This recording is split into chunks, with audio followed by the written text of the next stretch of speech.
نحمده ونصلي على رسوله الكريم أما بعد فأعوذ بالله من الشيطان الرجيم بسم الله الرحمن الرحيم ألا إن لله من في السماوات ومن في الأرض صدق الله العظيم۔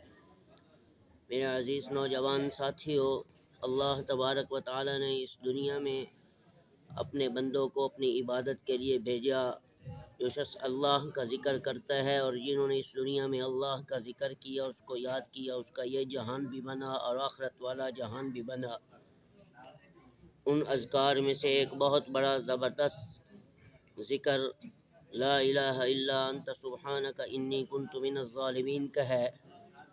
حضرت مولانا اشرف علی تھانوی رحمہ اللہ تعالیٰ عنہ فرماتے ہیں کہ جس شخص نے آدھی رات کے وقت مصلی پر بیٹھ کر باوضو ہو کر 313 مرتبہ لا الہ الا انت سبحانک انی کنت من الظالمین پڑھ لیا، اللہ رب العزت اسے ہر تکلیف، ہر مصیبت، ہر وہم، ہر غم اور ہر پریشانی سے نجات عطا فرما دیں گے، حتیٰ کہ جس جگہ بیٹھ کر اس کا ذکر کیا جائے گا، ورد کیا جائے گا، اس گھر میں ہر قسم کے جنات اور جادو کو بھی اللہ ختم فرما دیں گے۔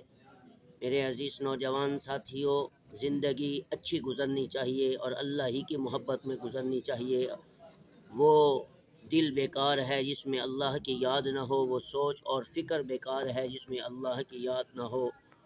میرے بھائیوں، اللہ رب العزت کو یاد کرنے سے دلوں کو تسکین پہنچتی ہے، دلوں کو سکون ملتا ہے۔